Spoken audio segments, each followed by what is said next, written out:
Dear ladies and gentlemen, dear friends, it is my great pleasure to be today with you. This is the first out of 6 webinars that will be organized within the TIMEPAC project through our TIMEPAC Academy. My name is Boris Sučić. I'm coming from the Jožef Stefan Institute. I'm a researcher at the Energy Efficiency Center. Of course, I will introduce myself later on when I will give you my first presentation about TIMEPAC motivation, vision and motivation. I'm really happy to see so many of you here. You have probably noticed that we disabled cameras and microphones. This is done due to technical reasons because MS Teams sometimes can crash if everybody's opening cameras and microphones. So please, if you have any questions, ask them, send them to us through the chat. Luca and me will check it. If you will need to speak, then we will allow you also to speak. So don't worry, everything will be organized, and we will take care to get the feedback from you in many different ways. We also prepared the post-webinar survey. I will share the link through the chat, so you will be able also to evaluate our work. The webinar number 1 of the TIMEPAC webinar series deals with EPC data collection, validation, and exploitation. This is the program. You probably see it. You probably see it through all the invitation that you have got from us. And now it's time for me to introduce my dear friend and colleague, also head of the Energy Efficiency Center, Mr. Stane Marchet, just to give us a few words about role of energy efficiency in buildings and why it is important that we work on ourselves, that we work and gaining a new knowledge about data collection, validation, and exploitation. Stane, the virtual floor is yours. Thank you, Boris, and a really warm welcome to all of you who joined this webinar today. I'm really glad to welcome you in the name of Jožef Stefan Institute, especially Energy Efficiency Center, which is involved in the TIMEPAC project, which is hosting this webinar, organizing this webinar today. I'm confident that you're all aware of challenges which are in front of us, considering decarbonization, where without increase of the efficiency, we don't have any proper or sustainable solution, especially not for our buildings, which are in the core of all this process. So, and I'm also confident that energy performance contracting plays a very important role in this process of high quality renovation of our buildings to be more efficient, to be more sustainable, and to be also more healthy and to increase the quality of life in these buildings. So this webinar will provide you a lot of new knowledge, about not new information, and I'm sure also a lot of new practical information, practical experience, exchange of good practices in this topic. So I'm sure it will be useful for your current work and to altogether bring some new value added in the process which are somehow faced and which is in front of us,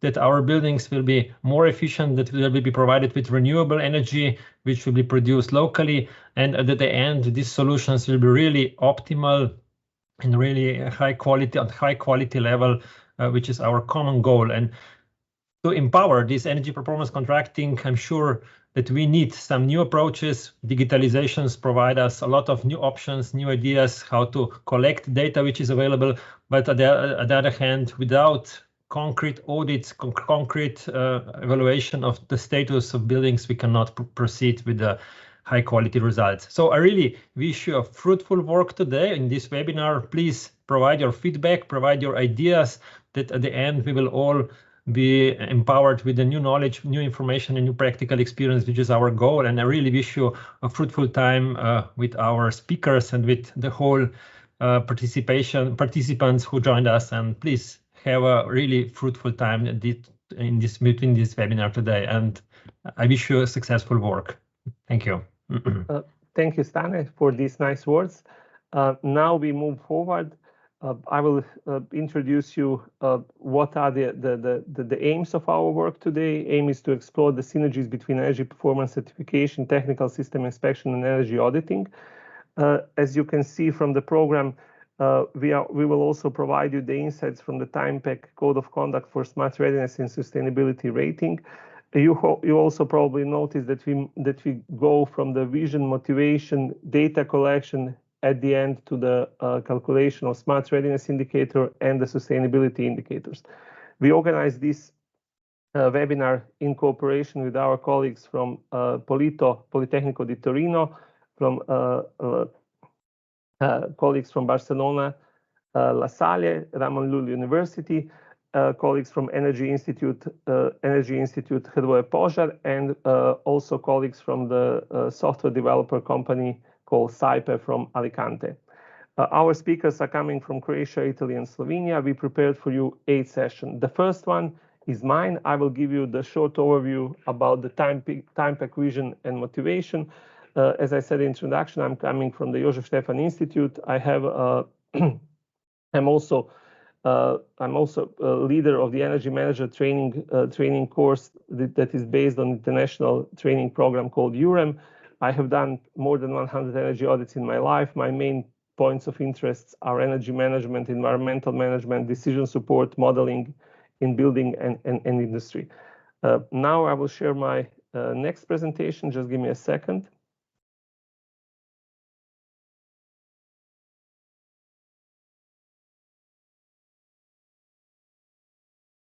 Okay, with this presentation, I will introduce you what is the TIMEPAC, what is our vision, what is our motivation, how we start this story, and you will learn about the process that started in 2019 in Barcelona.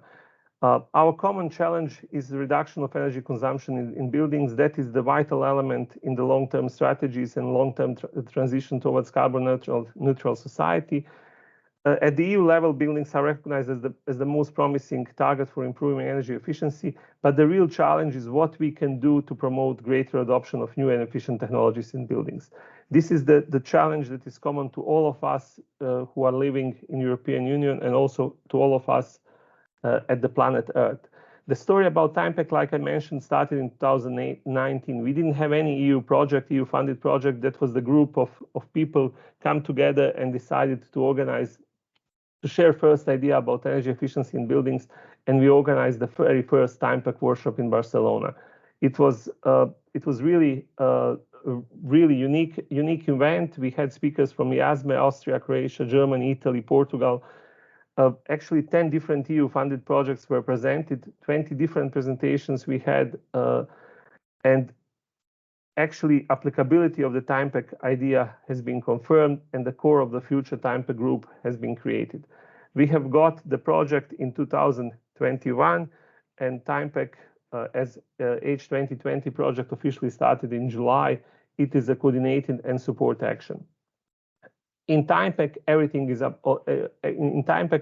about the data and the circle.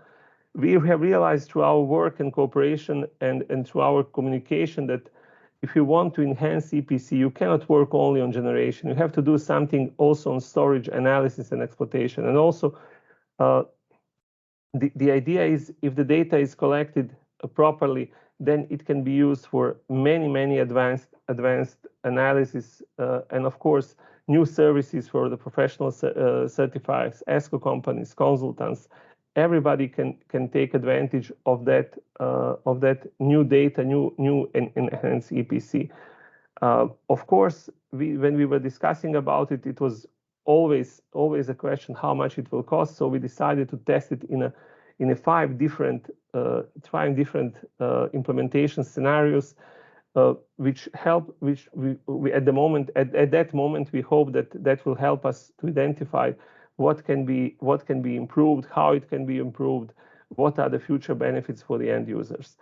A holistic approach to the EPC. When we were thinking about it, please put it in a context of preparing the project proposal.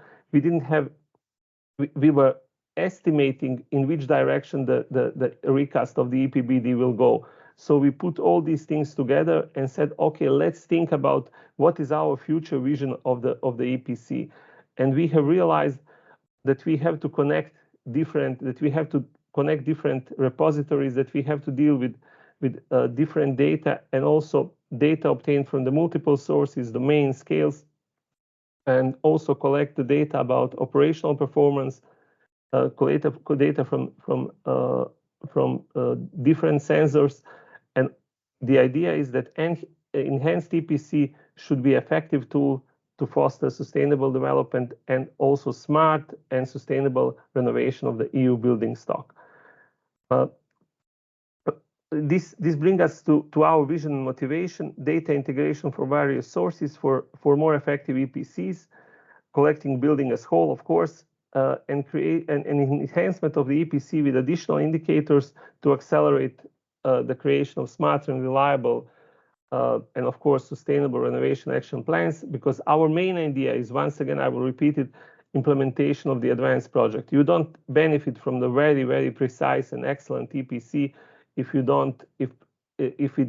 is not an initiator of implementation of advanced renovation projects. We see the future story about enhanced EPC as something that is connected through the digital building logbook, a common repository for all relevant building data. We have realized through our work that all of us, professional in building sector, we are basically tired from collecting different data from different repositories, because that data is only when we are collecting it each time for a single purpose, and it's a pity that we waste so much time for the data collection, because our main work should be concentrated on definition of reliable and sustainable energy efficiency measures. So this is the future vision of the story related with the EPC, which means that EPC will be only one part of entire story connected with the holistic renovation of buildings. Implementation challenges is, of course, how to ensure better EPC comparability among member states. What we have done, we have applied our work in 6 different EU countries. We have realized what are the strong points of EPC generation, exploitation, storage, and analysis in each member state. We have tried to learn from each other, and we are sharing that knowledge today with you. How to incorporate, of course, the positive elements of all identified tools and approaches without making EPC process too complex and costly for the final user. Of course, we have realized that if during the EPC generation process, storage, exploitation, and analysis, you can extract a real and tailored energy efficiency measures and flexibility measures, then you are providing added value for the final user. So, which means that at the end, that document is, or that that story is not too costly. Of course, the idea is the challenge is how to include energy consumption data and target specific energy saving measures. The idea is to connect the process, the combined activities of energy auditing, technical inspections, in order to enhance EPC. We have tested that also through our work at the TIMEPAC project, and you will learn today and also through our webinars, a series of webinars, how it can be done. The implementation approach, what is the future of enhanced EPC? We have realized that copy-paste planning is the most frequent mistake that actually happens in all our countries. Please be aware that energy performance certification is the first step in the improvement of energy performance. It is your entry point and unique opportunity. If you do it properly, then you will open the door for other future projects. We have realized, actually, we prepare a recipe how to prepare the enhanced EPC, which means if you have a common procedure and data repository for all relevant building data, then you save some time for collecting the data. If you plus proper understanding of the context of energy use, which means that you do the on-site visit, you check the context of energy use in the selected building, and then develop the common set of key performance indicator, then you will have enhanced EPC, then you will, which will trigger better energy efficiency culture. Of course, all this will not be possible without training activities and learning materials for EPC experts, but not just EPC experts, also the building operators, the final users. They have to know, they have to learn what they can expect from this process. And all that is connected through our TIMEPAC Academy. This is it for the beginning, and I'm really happy to be today with you. And if you will have any questions regarding our motivation and also the vision, please use chat, write them. We will try to answer them during the session, during the webinar. And now I propose, Luca, is there any question in the chat? No questions. Okay, then I propose that we move to the next presenter, who is my colleague from Zagreb. His name is Ilja Drmac. He will give us the lecture about tips for efficient EPC data collection, validation, and exploitation. Ilja is researcher and the project manager at the Energy Institute Hrvoje Požar. He holds the master degree in mechanical engineering from University of Zagreb and postgraduate diploma study in management. His main areas of expertise include energy management, environmental protection, decision support for buildings and industry. Of course, also he is licensed mechanical engineer and member of Croatian Chamber of Mechanical Engineers, accredited for performing energy audits in buildings and industry. With extensive practical experience, he has been involved in numerous domestic, Croatian, and international projects from Bosnia and Herzegovina and other countries, Iran, and many other European countries. He worked as a coordinator or team member, but all those things related with energy efficiency in industry and buildings. He has also conducted over the 50 energy audits in industrial in building settings. He has a lot of experience in working in international environment. He worked for many years for the United Nations Development Program in Croatia. Ilja, I'm really happy that you are today with us. Now I'll stop sharing my screen and the virtual floor is yours. Thank you, Boris, very much. And thank you for this really thorough introduction of me. I will now try to share my screen and share my presentation with you. Please give me a hint if everything is okay.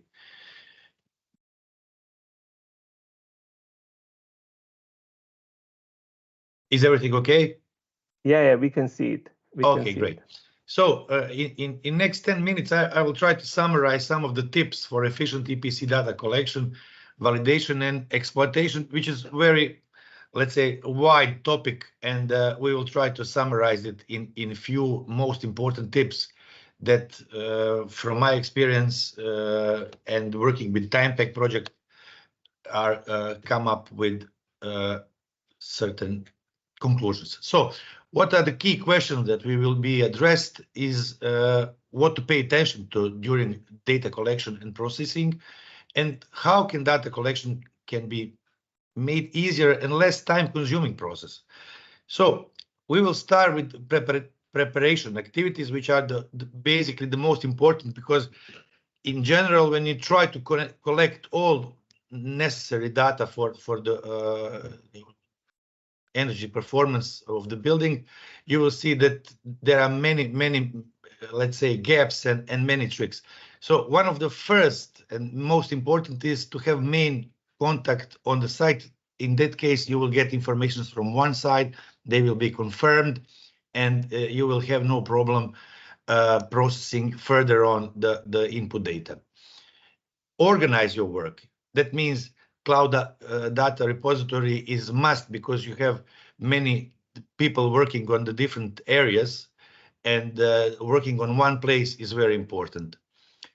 After the preparation work is done, please do the site work. It's very important to see live what's going on the building, what are the status of the things that you are looking at, and the best way to see how you can make building more efficient and to get the real energy efficiency measures that will be feasible to do is to do the thorough site work.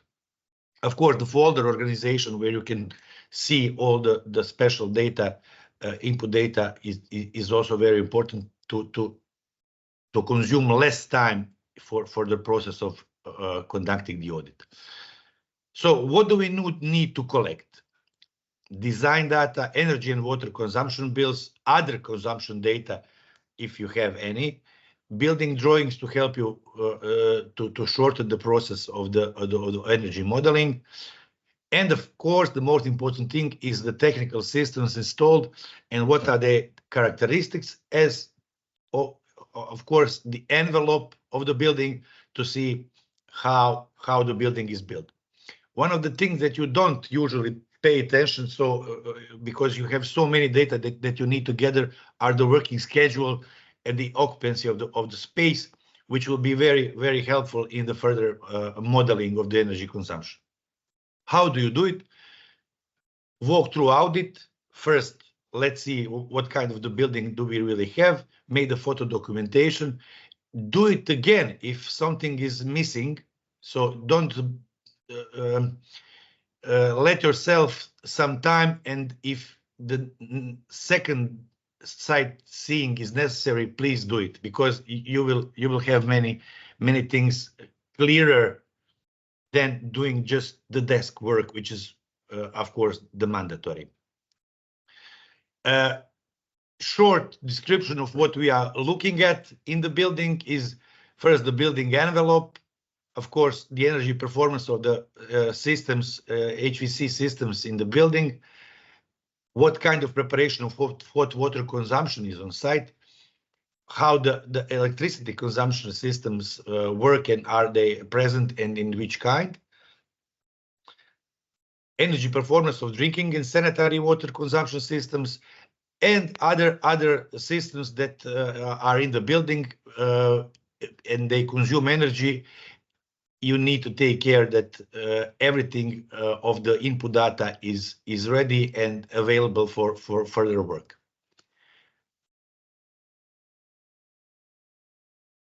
Important thing is also to see what are the automatization and operation tools are available on the building. So you will see how the energy management is performed on the building on a real basis. So what we need from the envelope? From the envelope, we need to calculate heating and cooling energy, and in this case, you need to have all layers presented and UV indicator known, and let's say to be sure what kind of walls or roofs or floors do we have on the building.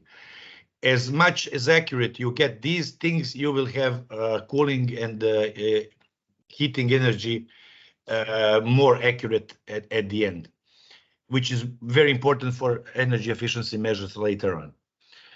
Of course, the data for thermomechanical systems is a must. I will talk a little bit faster because 10 minutes is a very short period. So if you want to go through all of these things, I need to go a little bit faster. So what is important? Of course, you need to get all technical data, but what it's very important to see is the maintenance evidence book. To see is the system maintained regularly. In this case, you will be in position to see how a system is really efficient in this manner. Of course, central and local control, what kind of controls do occupant have, or is it central, or is it local, or is it both? In this case, you will also have a better look on the efficiency of the system. If it's available, the central system, in that case, you will have to see the actual mode of operational and the schedule of the HVAC system, how do they work. All these data are very important for modeling further on. Main things about hot water preparation in the building, of course, take care of dedicated return line, because very often energy efficiency measures are in this area lie in the insulation of the dedicated return line. Of course, the water temperature for healthy reasons and for efficiency reasons. If you take a look at the energy performance of the electricity consumption system, if you have all technical data, if you have defined groups should have schedules of working, then you will be able to produce this kind of pie where you can see the main electricity consumption systems. And in case you have like this, let's say 40% of other consumers, in this case, you will need to go further on more in details and see what are they schedules, so that you don't have this large piece of pie unknown. In this case, you will have a possibility to see different types of systems, what is their consumption, and maybe to find some energy efficiency measures that can be implemented in this area. For water consumption, I have one tip for you, which is for me it was very helpful when we were doing these audits and defining energy efficiency measures. Usually you will get the monthly bills and you will see how the water is consumed during the year. But what's more important in water consumption is how is it consumed during the day. For example, you can see in this graph below, it's a 24-hour consumption on one building, and the consumption is, it looks, let's say, normal for the working day, but you can see between early morning and late night, you will see that there is some small consumption, which means that you have leakage in the system. In this case, you will see if this leakage is very small, then it's probably bathrooms. But if you have bigger values, in this case, analyzing 24-hour consumption, you will be able to identify losses, and in this case, presume some efficiency measures for the water system. Bills versus modeling values. You will have two separate views on the consumption. First, you will get the view of your modeled values, and then you will do the modeling through the bills. In this case, you will be able to see the possible gaps, and in this case, you will be able to identify energy efficiency measures just looking at the model and the real consumption. Have in mind that the goal of all these processes is to identify the energy efficiency measures. I know that in usual cases, all this work before is very heavy and very exhausting and very, let's say, very much desk work for modeling, for identifying. But it would be great when you finish all input data, when you finish modeling, when you finish all, let's say, basic stuff, you have already ideas of the energy efficiency measures. In this case, you will be able to produce what's the final goal, and that is to apply these measures, is to save energy and save water while maintaining or improving comfort, service quality, or product quality. So have in mind that quality of the service has to be bigger or at least the same, with gained savings and energy or water, and then you will have a lower costs and, of course, reduction of greenhouse emission gas. I don't know if I'm too fast or too short or on time, but this is it for me. If you have any questions, of course, please put it in the chat, and we will get it afterwards. Is that correct? Yeah, thank you, Ilya. We have got one question. We have got one question in the chat. It was dealing with the maintenance book. The colleague asked if the maintenance book is missing, should we provide the standard questionnaire to the maintenance team? Yes, of course. I already answered to the colleague in the chat. That is the standard procedure. But please do not forget that you should also interview the maintenance team, the technical service at the building level. Those people knows a lot of use. They have a lot of useful information about functioning the building. So interviewing you can see it on my slide 3. There is interviews with maintenance personnel, users, and management. I'm sorry that I walked too fast, maybe, but I was. I don't know if you see it. Ida, yes, you show it. You show it before, yeah. Yeah. So interviews, of course, are very important, and the best informations that you can get, except the documentation, are interviews. So do it with the maintenance personnel, do it with users, and also with management. So you will get the full overview of the energy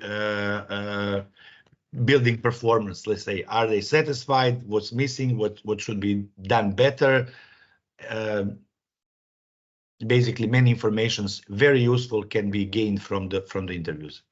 Yeah, that is something that also you will hear later on today. We will have a presentation. We will have a presentation about it, about the right way of doing the site visit.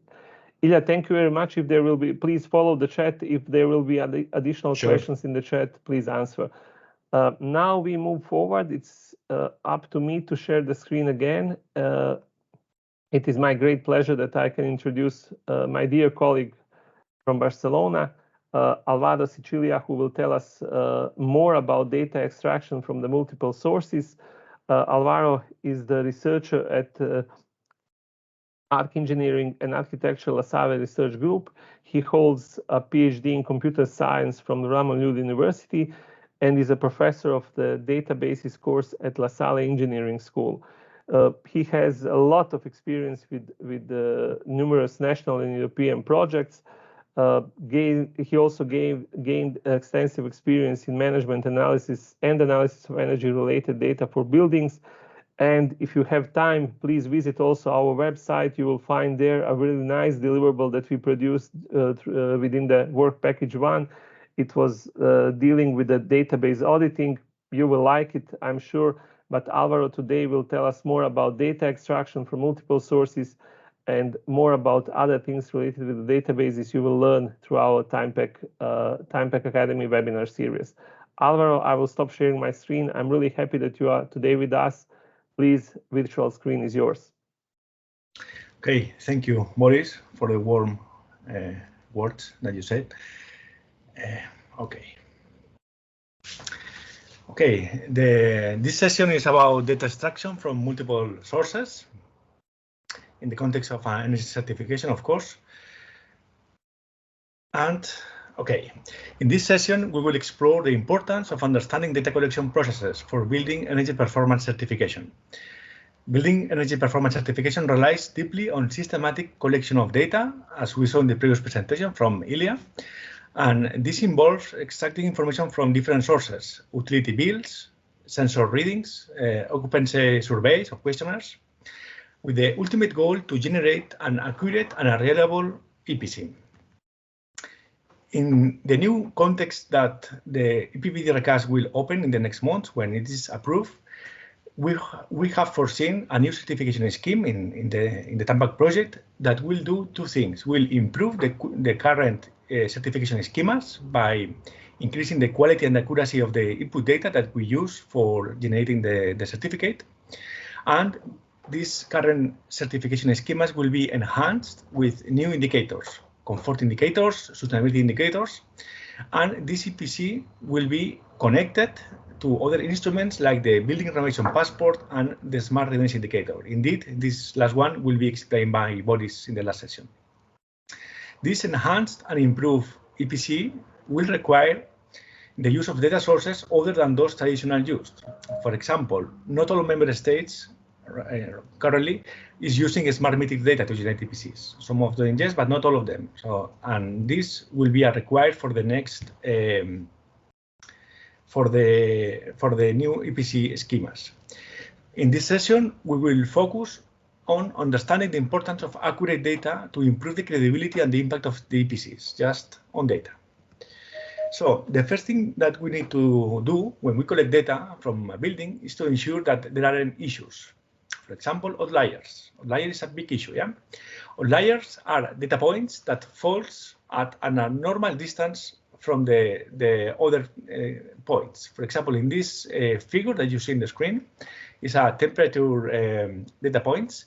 And here I have highlighted 2 points that it might be outliers, points that are errors. Yeah? Some of you can also consider that this could be also an outlier, an error, or maybe this one. Yeah. So let's see later with the calculations. Usually, the outliers unveils issues with the monitoring system. For example, some sensors that are giving some problems. And these outliers are important because can distort the energy simulation that we are going to use to generate the EPC. Yeah? Therefore, we need to identify them and to remove them. There are several methods to do that. One option, which is easy to understand and easy to implement with basic tools, is to use the interquartile range method. This method groups the data points into 4 quartiles, as you can see in the screen. Each of them will contain more or less 25% of the data points. And in the figure, for example, the first quartile, which is here, is around 7 degrees because this is air temperature again. The second quartile is around 9 degrees, which is this one, and the third quartile is 12 degrees, and the fourth is 23 degrees, more or less. Yeah. And seeing this figure, we can say that the 50% of the data points are between 7 and 12 degrees. Yeah, this blue highlight area. Another way to represent the quartiles is to use a box plot graph, as the one that we can see in the screen. The second quartile, I didn't mention before, is the median. It's the median value of the all temperature that we have in this data set. And the distance between the third and the first quartile is the so-called the interquartile range. And as I said before, this interquartile range will contain the 50% of the data points. So to find the outliers, we need to define the limits in which a data point is far from the interquartile range. So it's so far that we will say, okay, you will be an outlier. You will be an error that we have to address. These limits are called the upper and the lower fence. For example, the upper fence, which is this one, is calculated through this formula. Yeah?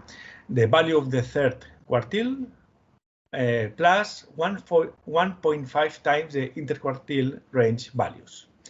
And the lower fence is calculated in a similar way.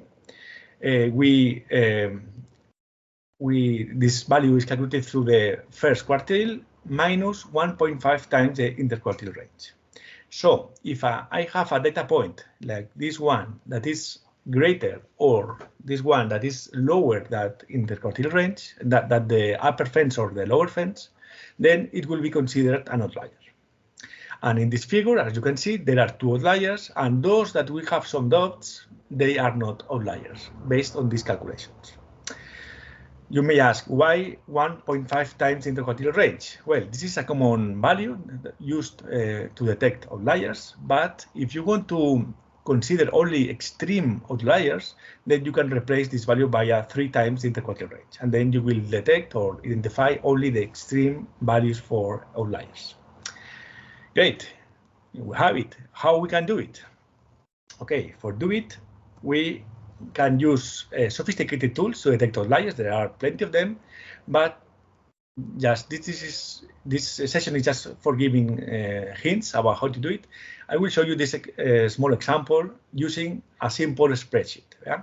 The spreadsheet that you are seeing in the screen is the one used for calculate the indoor environmental quality indicator, which is one of the indicators that we are using to enhance the current EPC schemas. And this calculation has been done in the project for more or less 30 buildings. The people who did who calculate the indicator has to fill the blue columns. The first column is the external air temperature of the building. The second column is the occupancy hours of the space that we are going to calculate the indicator. And then the third column is the indoor air temperature of the space that we are going to calculate the indicator. Yeah. So to identify the outliers, first we need to calculate the different quartile values. And these methods that you can see here in the top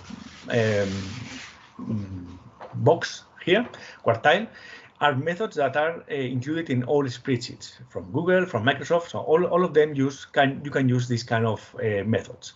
For example, the first one is to calculate the second quartile or the median. The second one is for the third, and the third is for the first, yeah? And so on. And the interquartile range is just calculated with this formula, yeah? The third value minus the first value. So once we have it, we can go cell by cell. For example, the external air temperature, we can go cell by cell and say, okay, if, for example, D5 is less than P7, P7 is the first in the quartile, the first quartile, sorry, minus 1.5 times P8, which is the interquartile value, then this will be detected as an outlier. And as you can see in the screen, we have two outliers for the external air temperature, and here are also highlighted. Yeah. So, okay, we have it. Then what we have to do now? So if you are you think that they are errors and should be temperatures like this, then you can remove it. You can remove this data from your dataset. And this leads us to the next data issue. What happens when we have missing points in our dataset? These missing points can be generated by us when we remove outliers, as I said before, or can be generated in the source. For example, the monitoring system may have temperature failures, and some sensor data is not properly recorded. Yeah. So again, these gaps or these missing points can produce error in the generation of the EPC. So we need to address them. So how we can address them? There are two basic options to address missing points. The first one will be to fill these missing points or these gaps with the average value of the whole data series. And this is represented in the left figure. We have two gaps, those ones, and we can fill them with the average value. And as you can see, for the second gap, this one, the average value seems to be okay. It's okay, 9 degrees. But for the first gap, this is not okay, because this is providing an unrealistic curve. So probably this is not the best choice for the first gap. Another option is to use the previous or the next value. Yeah, we can take the previous value known in our dataset to fill this gap, and here we can use this previous value to fill the dataset. And in this case, in this example that I made for you, you can see that this option works better. So we have it. How we can implement it? Again, we come back to the spreadsheet that I showed you before. Here we can see that there are two gaps, first gap and second gap.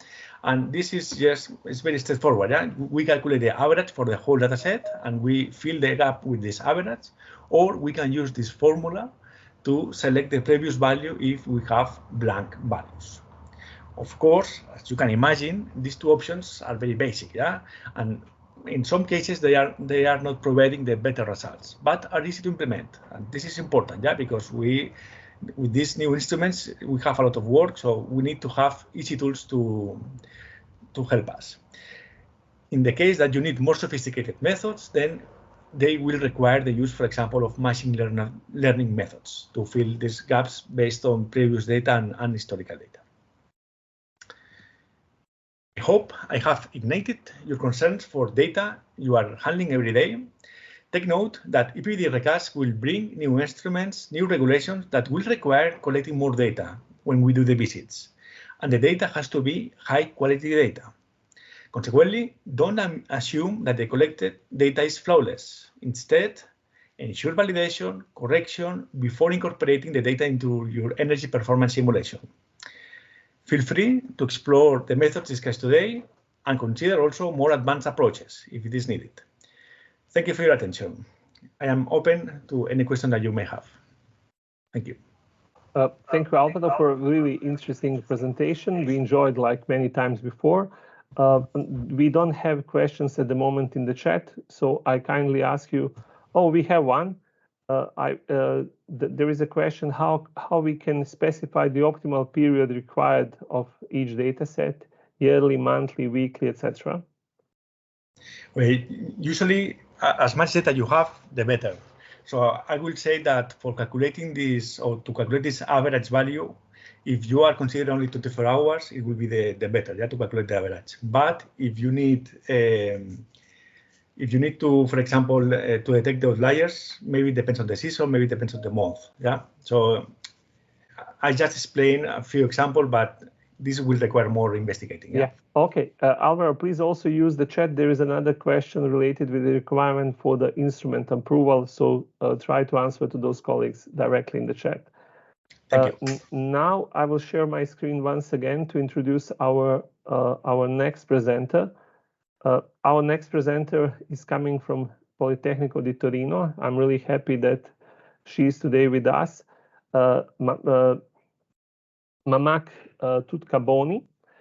She's the research fellow. She's the research fellow at the Politecnico di Torino, Department of Energy. She holds a PhD in energetics from the Politecnico di Torino, and her research focuses on energy efficiency, climate resilience, building energy performance modeling, future weather data creation, adaptation and mitigation to climate change, and statistical analysis. We are really happy to have Mamak today with us. I will not steal your time anymore. Please, virtual floor is yours.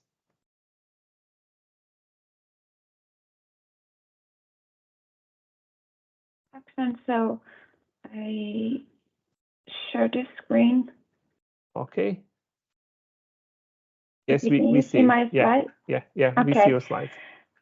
Okay, so in this session, I'm going to briefly describe the quality assessment of the EPC database contents, which is important when we want to use the energy performance certificate as a data source.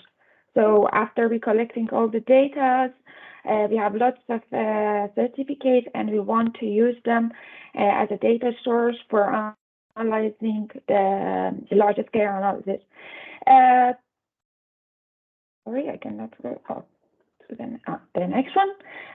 So in this map, before starting, it's a very simple example for understanding why the data quality is important. In this map, all the EPCs of a single Italian region have been geolocalized based on the latitude and longitude data provided by the certifier. And you can see that the points are located on a large part of the Earth instead of falling into the specific region. So through this simple example, we can see that a huge inaccuracy can happen on a datum that can be easily defined, so like latitude and the longitude. So for using energy performance certificates as a data source, checking the data availability is inevitable.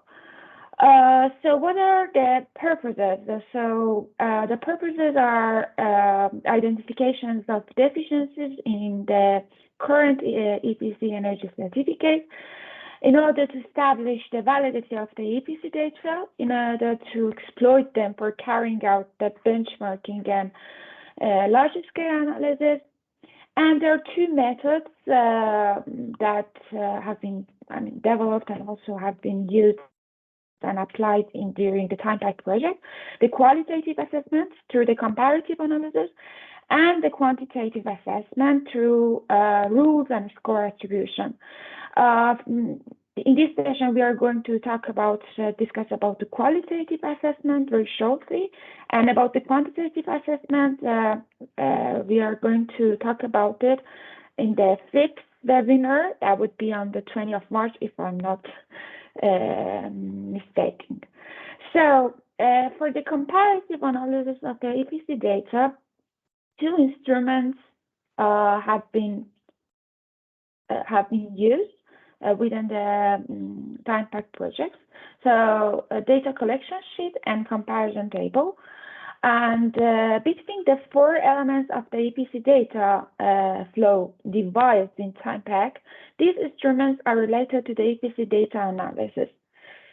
The data collection sheet is organized into 4 investigation areas, so contents, data source, data quality, and data application. Each of these areas allows us to collect and organize a different package of information. And then using this data, we are going to have 4 comparison tables that are devised, and each of them focus on a specific research topic. So starting from the data collection sheet, this is an overview how the sheet is organized. So there are 4 main categories. So the data contents, the data source, data quality, and data application. So in the first one, for the contents, it's like the name of the data and the description, what is the data category. It's, for example, general, it's related to the building fabric, it's related to technical building systems. And what is the type? Is it qualitative, quantitative? It's a string value, real value, and other things. And if it's input data or output data. Then for data sources, we have two levels of information. The first one is the source type, which is specified the source of the data. So it's, for example, regional from national database. It has from energy bills. The technician has been defined. And the way of the determination, which specifies the way to use to produce this data. And it's strictly related to the source. And it contains, like, for example, inspection, calculation, measurement, the other things that in the previous two sessions my colleagues were talking about it. Then in the third category, we try to give to all this data, the input data, a qualitative level. So from 1, the lowest accuracy, to 3, the highest accuracy. And the last one is the data application, which contains the information regarding what is the common use of each datum beyond the mere purpose of the EPC. So here you can see that for giving you information about the data quality attribution, we use these suggested levels of uncertainties were identified based on the source type and the way of determination. So these metrics have been developed. And just an example is like that. For example, if the source type is technician defined and the way of determination is technician assumption, for sure the level of uncertainty is the first one. So we don't have a lot of accuracy. Here in this slide, there's just an overview of the Excel file that we have used and we have developed for collecting the datasheet during the TIMEPAC project. And so now I will go for the next instrument, which is the comparison table. So the comparison tables are used to conduct context analysis on EPC data, which involves comparing all the information collected through the first step, so data collection sheet. And 4 comparison tables were produced during the project, each of them focusing on a specific research topic, and which we are going to briefly see them. So the first one is the EPC data availability. So the EPC data availability table concerns the information gathered about the EPC content with respect to the availability of the data in a specific database. So here we can see just a part of this comparison table from Italy, Croatia, and Cyprus, if the data is available or not, if it's available, in which format it's available, and so on. This framework allows us to have a clear picture of the EPC data availability in different countries and to give a suggestion regarding the data or indicators that should be made available or accessible in a specific database in the future. The next comparison table is the data source and determination. So the data source and determination table summarizes all the possible couple of source type and way of determination that were assigned to the data in the collection set. As you can see, also we have used these combinations for attributing the qualitative level of uncertainty. And the analysis of the most frequent couple, for example, which we will see an example in the next slide, the analysis of them allows us to identify which data need an improvement of accuracy in the determination of the future. So, for example, in this graph, you can see the number of occurrences of source type and their determination and their associated level of uncertainty of input data. So here it's a number of the cases and here you can see the uncertainty levels. And you can see that the most of the EPC data comes from the technician's assumptions and the technician's assessment. So we can conclude that by doing this analysis that considering the whole group of the countries in this year, a more efficient control system on input data should be carried out to guarantee the accuracy for these specific groups. I should be faster, I think. So the next one is the comparison table about the input accuracy. So this table provides the level of uncertainty information, but only for the input data and not for the output data, because the accuracy of the output data is also related to the calculation methods that have been used to perform the energy assessment. And this analysis gives us the opportunity to better define the specific input data need to be improved for the accuracy concern. And this comparison table with the one we see in the previous slide about the source and the way of the determination tells us important information that there is a need for a more efficient control system on input data by defining plausible values. So to be very fast, like to reach this aim, we have calculated a confidence interval, but just not for the all country partners of the TIMEPAC, just for the EPC data based off the Piedmont region in Italy. And so confidence interval, by using confidence interval, we can estimate the real value of the parameter based on a sample and quantify the uncertainty associated with that estimate. And beside also, as you can see in the figure below, the distribution function were also identified. So together with these values and this distribution function, it's possible to create sets of controls on EPC input data to increase the reliability. And the last one is the last comparison table is the overview of the application. So the overview of the application draws from the information provided by all the countries' partners in the data application section. As you can see here, it's a small, at the left figure, it's a small comparison between Italy and Croatia. And also from this kind of data, we can draw some figures and analysis like the one presented in the right. So the percentage of the EPC data exploited in each country by type of the application. And this analysis gives us the opportunity to understand better and compare what are the exploitation fields of the data contained in EPC for each country.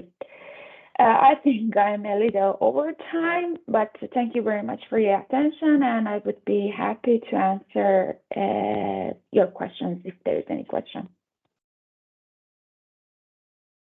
Thank you, Mamak, very much for a really nice presentation. It is all about how to help the people who are actually doing the certificates in order to prevent input of wrong or not proper data during the calculation of energy performance certificates.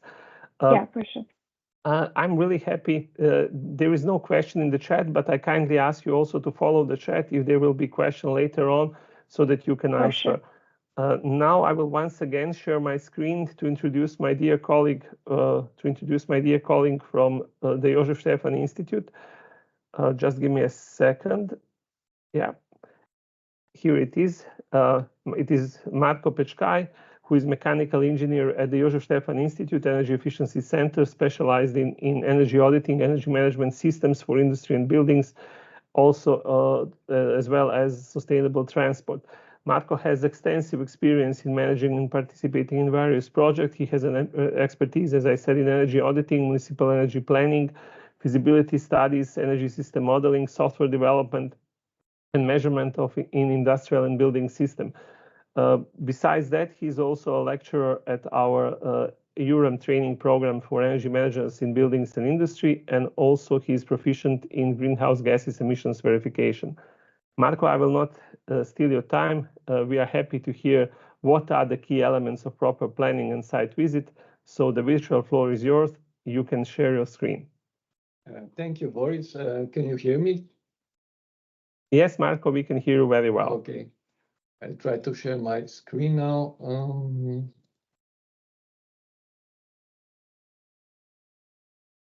Can you see my screen?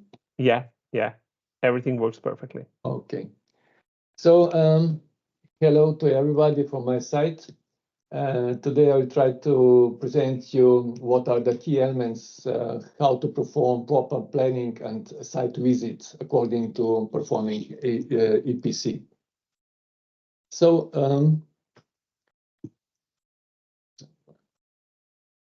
yeah, it's right now. Okay.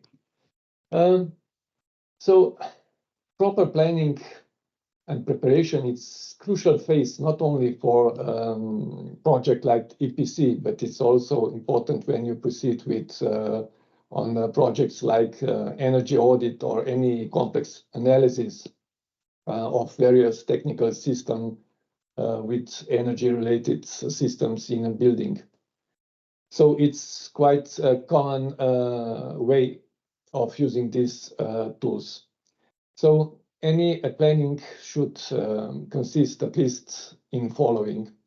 So before you start, you should consider who will do the project, with whom you will talk with, what are the goals and in which time and what scope of all activities are. For example, at the beginning, the team leader should set up the project team and assign specific tasks for each project member. That's very important. Next thing is how you will perform kick-off meeting and start with the project, and as soon as possible to initiate data gathering. Very important is also establishing a relationship with the building's management and personnel. We will see it later. We can get many data from the personnel, such as cleaners, maintenance, and operational staff. Also establish effective lines of communication and coordinated and co-coordination between the project team and buildings personnel. And this will reduce the possibility of some misunderstanding. It will speed up the process of gathering data. At the end, you should lay out a timetable and the scope of all activities. That brings more clarity and transparency of how ongoing progress is occurring. First of all, you have to be responsible for data collection, not vice versa. It is your responsibility and not the responsibility of building manager or staff. The planning activities should be documented in a form of work plan. And this should be also be shared with the building personnel prior to visiting the buildings to carry out the planned activities. It's very important that the work plan you prepared is approved by the building owner or manager, because it will, afterwards, it will be all the working on the building, it will be smoothly and doing well. You have to determine all the deadlines and responsibilities in all phases. You have project the team meetings, or it will be weekly, monthly, daily. All the project phases must be declared. Milestones organizational integration in the process, modes of working together in and information channels. How you'll exchange the information, who will communicate with each other, and so on. You have to have a clear definition of all tasks and expertise of all the participating parties. Everyone should know what is his work to do. And also they have to know what are the target dates, deadlines, who is the responsible person for some tasks, and you have to be continuous planning adjustments. What does it mean? It doesn't go every time, it doesn't go as you planned. Sometimes, let me say, skeleton can fall out of the chest, you know, and you have to react. And you have to react at any of these deviations as soon as possible, because if you don't react, later on, it's going to be getting worse. And if you do the deviations, you have to change the documents. So they do new schedules, new deadlines, and so on. So everything must be recorded. Do we need on-site visits? Well, someone could think, well, we can do it remotely through phone calls or maybe through Zoom. Well, if you really want to confirm and to be sure on what you are doing, you need to verify all the pre-collected data. But also it's important during the visits, on-site visits, you can collect a lot of data too, which could be very beneficial for later on. And also it's directly linked with the EPBD, where it's stated that all the EPCs should be, if possible, and if there is appropriate, be confirmed by on-site visits through the independent experts. And also for those who are doing on the building renovation passports, it's also suitable and actually requested that all the passport should be based on the on-site visits through the qualified or certified experts. So anyway, we really need to do on-site visit if we want to perform or to be that we do very good preparation and to make some good energy opportunities for the owners. Here we can see on the image what is the data collection process flow. First of all, we start at the office with preparatory activities, like we heard before, extracting data from documents, energy flow charts, any energy audits reports, annual report, etc. After that, we have to go on on-site visits and to double-check all the data we gathered and to get some additional data if possible. And do all the inspections and interviews with staff and to get, to get image how the building is performing. If you don't visit on-site the building, you don't know how does the flow really works, because every building is a living system. It's not just technology and architecture. It's living being, because there are living people inside and they have their own pace and or their own habits. And at the end, there is also working office where you do the evaluation and cross-checking and validation all together the data. And afterwards, you can do a preliminary calculation of the EPC. But as you can see, it's not straight flow.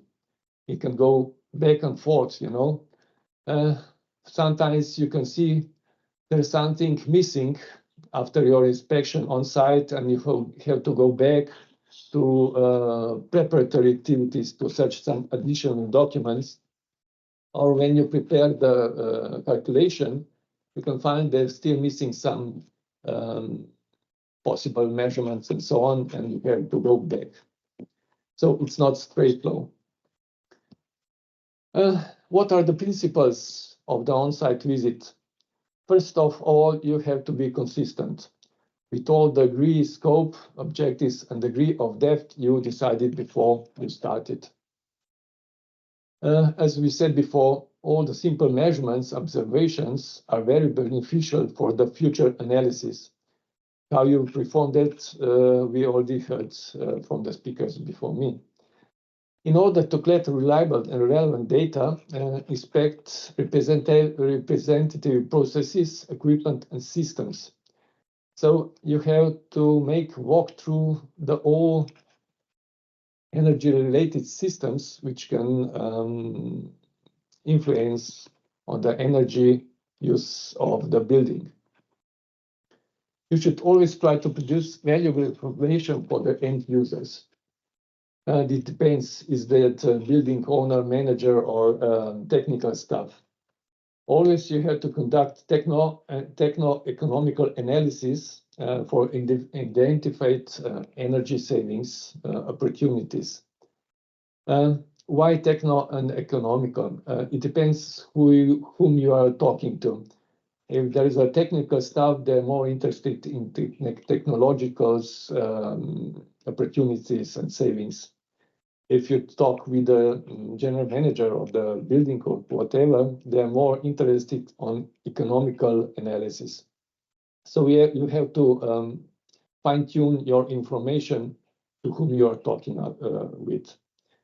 So you have to document all assumptions in order to enable the organization to monitor the progress and end performance improvement that enables monitoring of validation of the savings of implemented measures, and to measure and to watch if there are any possible deviations from the expected performance. So they should know what to expect in such and such conditions, so they can measure if they have some deviations from the proposed goals.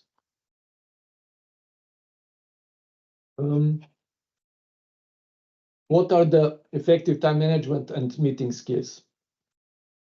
Well, mostly they think it's more or less it's technical, but when you are on site, it's a lot of people oriented because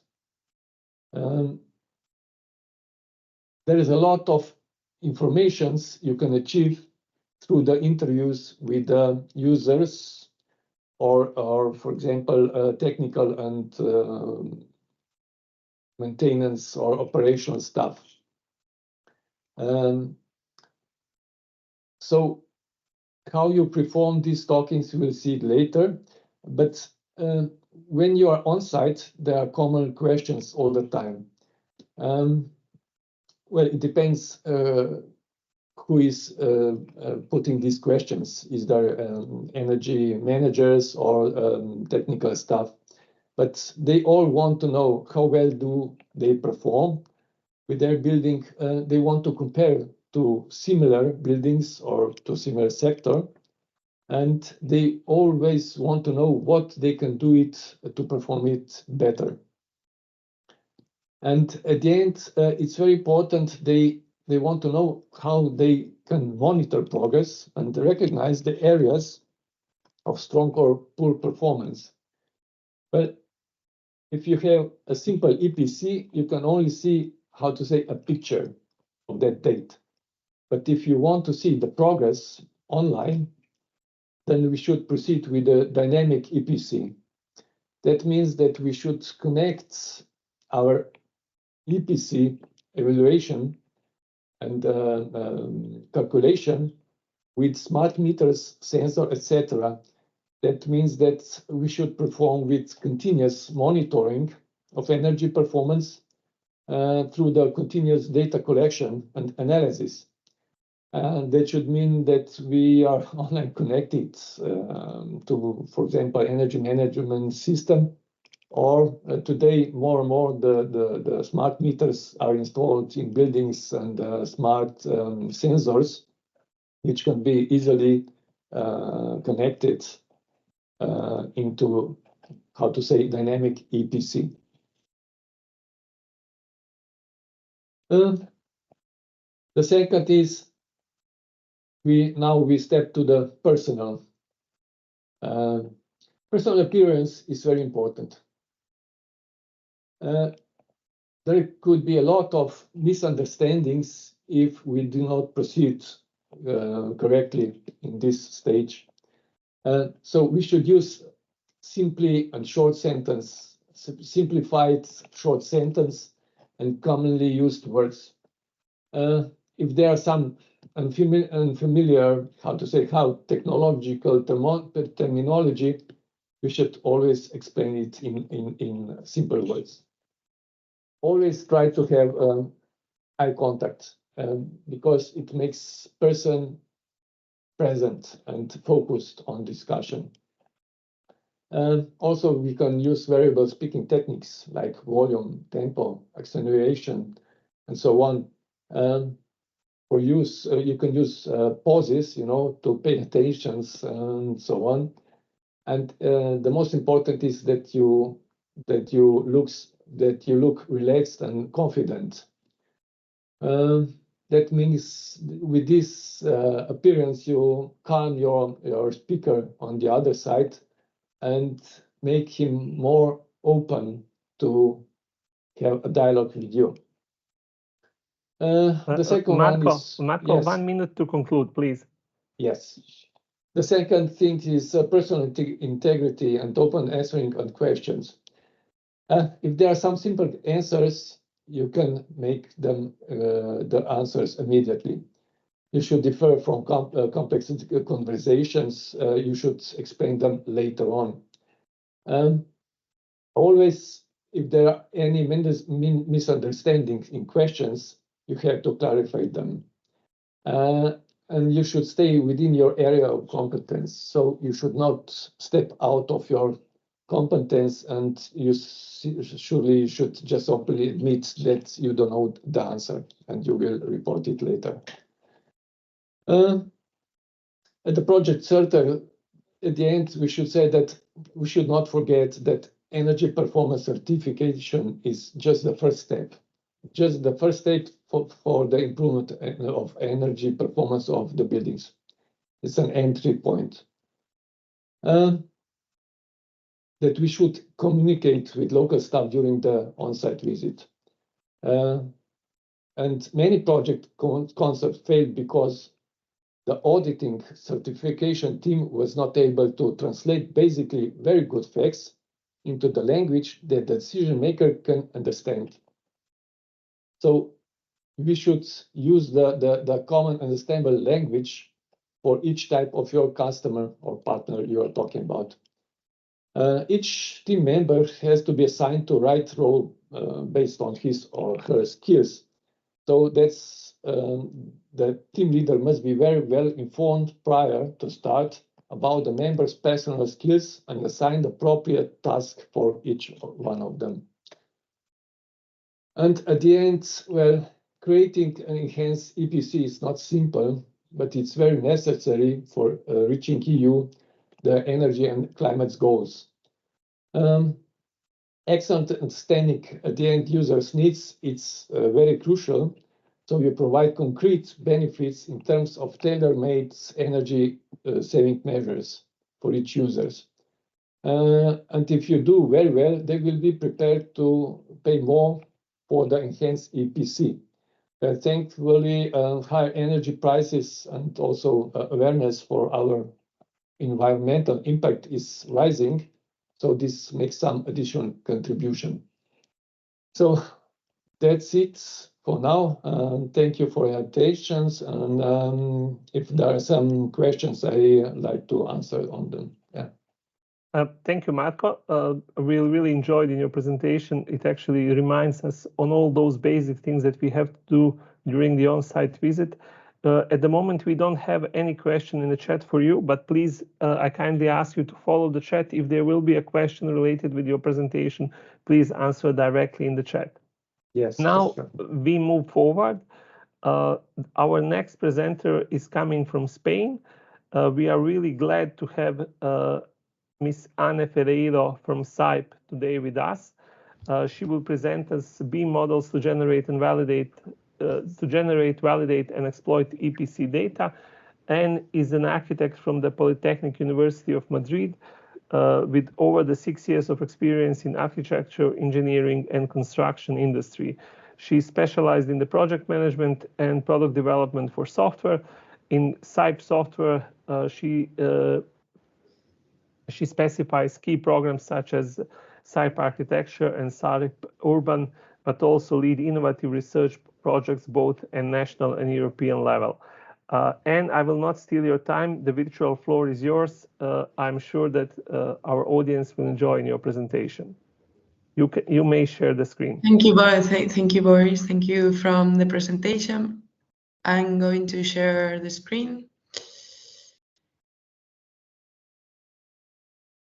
And I hope everybody's seeing it. In this session, I'm going to do an introduction for how to use BIM models to generate, validate, exploit EPC data. So how to use 3D models to improve, or to be able to develop this energy performance certification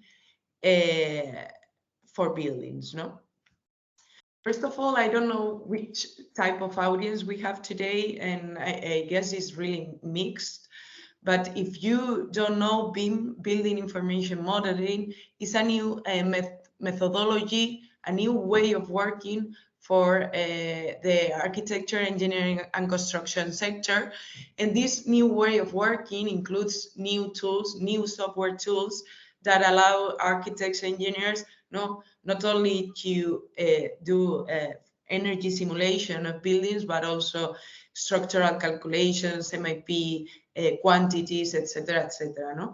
The idea here is when architects and designers are developing these projects in BIM, digitally, how we can reuse all this information that they are already creating to develop, or to enhance energy performance certification.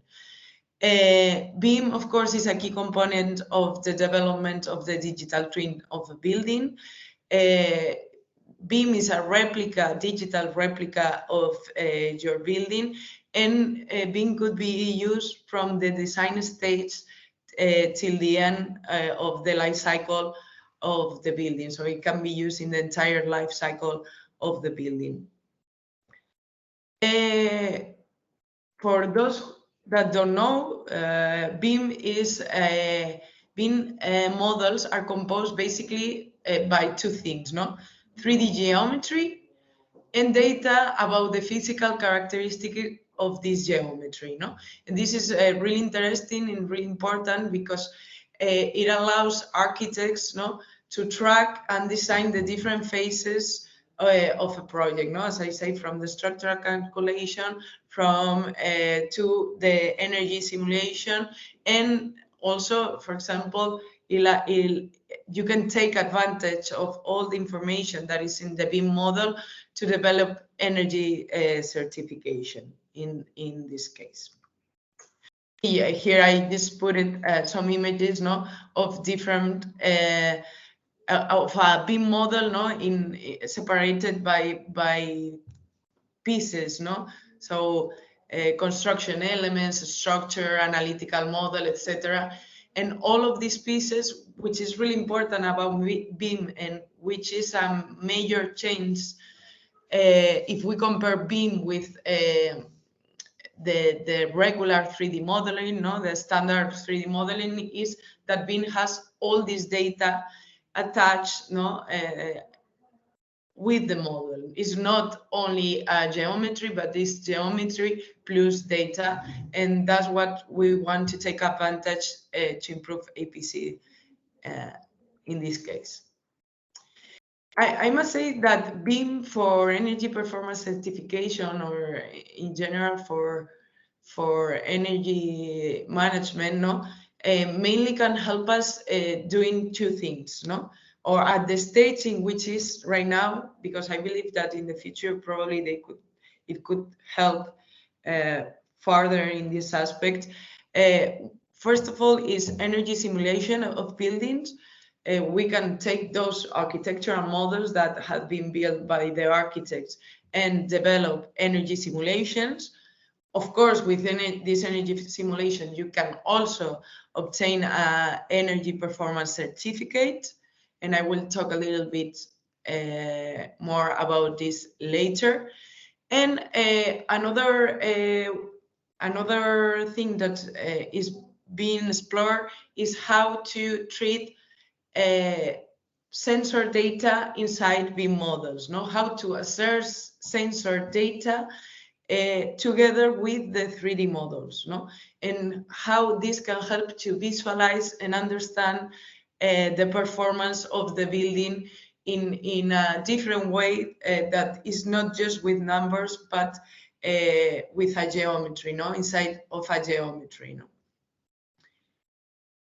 You see here some images that I bring from different tools, which BIM tools, which scope is in this case in the right to develop energy performance certifications, and in the left, these tools what allow is to take sensor data and bring it to BIM models.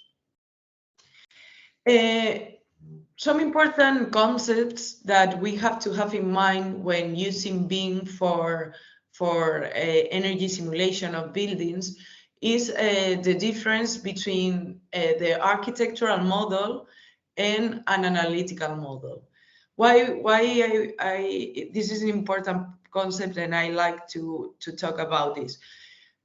First of all, because when you draw or when you design a BIM model, you use specific tools and you create this architectural model that is basically composed by walls, by slabs, windows, doors, roofs, etc., etc. If we go a little bit more technical, this is a model composed by solids, which are a complex geometry.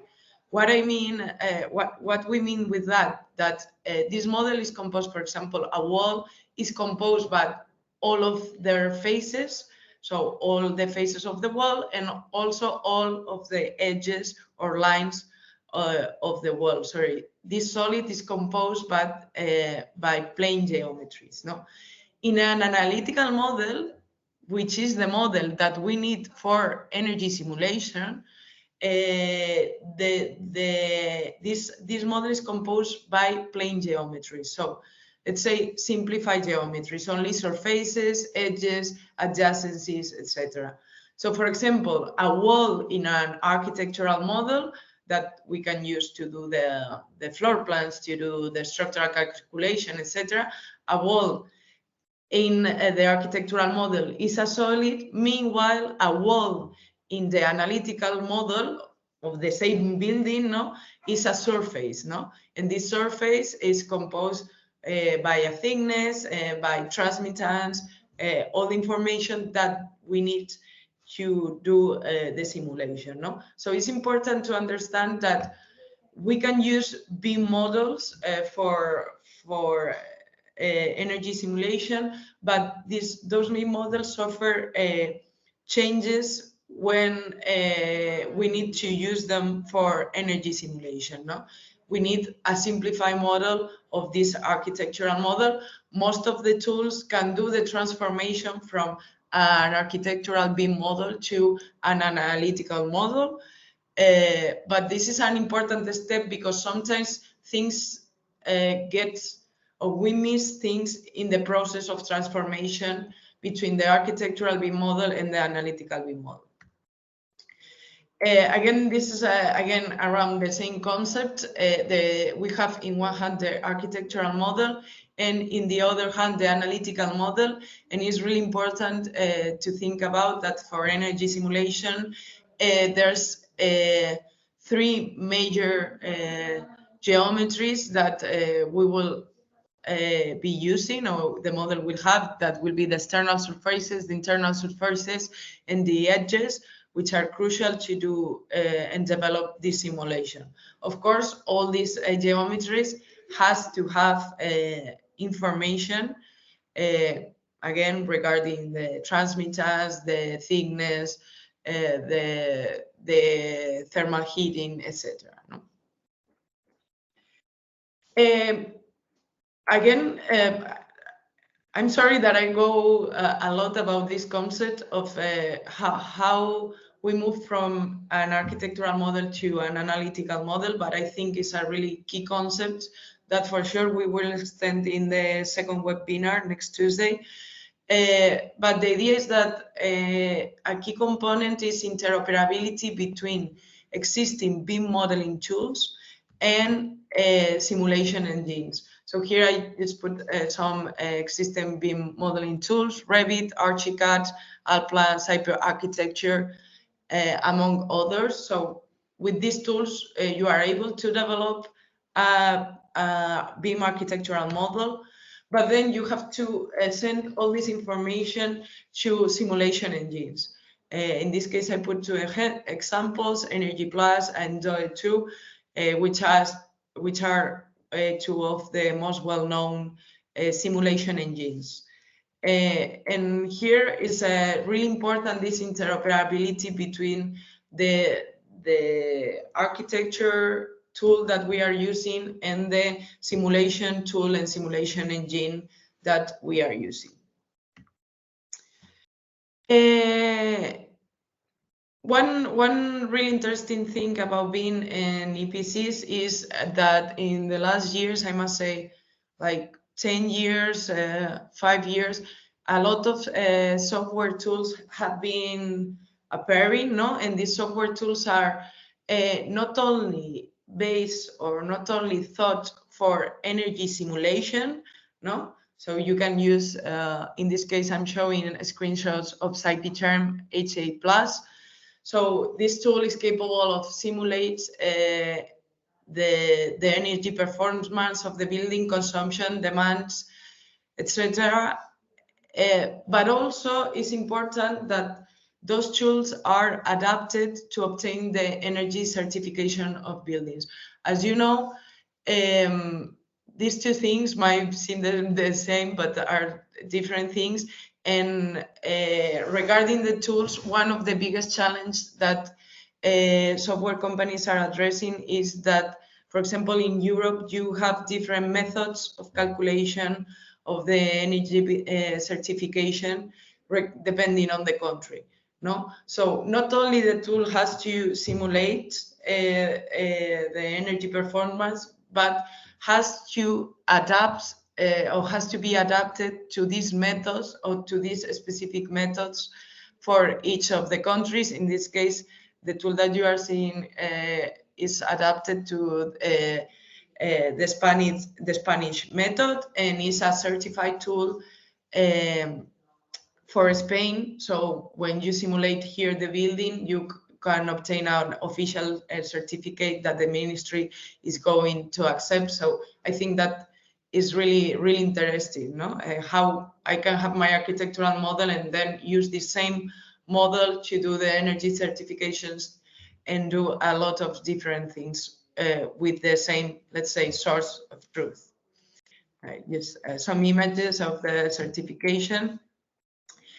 Why is this interesting and important? We really believe that this BIM is really used at the current stage. BIM is really used at the design stage, and we really believe that BIM is speeding up building renovations. No, why? Because having all the information available in a model, no, and being able of using this model for different purposes, as I say, developing the architecture, doing the floor plans, doing the quantities, but also to plan renovations, to see which will be the performance of your building using different types of construction systems. No, I think that adds really a value to the whole process and speed ups building renovations, helps architects and designers to speed up these building renovations. Okay, this is in one. I told you at the beginning that mainly now BIM for EPCs is working in two directions. First of all is energy simulation and energy certification. Secondly, which is, I will say, less explored, is a sensor data assessment. Here I'm bringing you some slides of another European project. It's called SATO project, and this project is specifically focused on using, well, sensoring buildings, no? Perform assessments to the information that is being obtained by the sensors, but also this project is focused on how to show or showcase this information together with BIM models, no? Here you see basically what we have developed in this project, or what it has been developed in this project, is in one hand we have data coming from on-site sensors, okay? In the other hand we have the BIM model, no? And the data coming from on-site sensor can be stored in a platform, a specific platform for that purpose. In the case of this project, SATO platform has been developed. I will show you some images of this platform because the University of Lisbon has done a great job in this sense.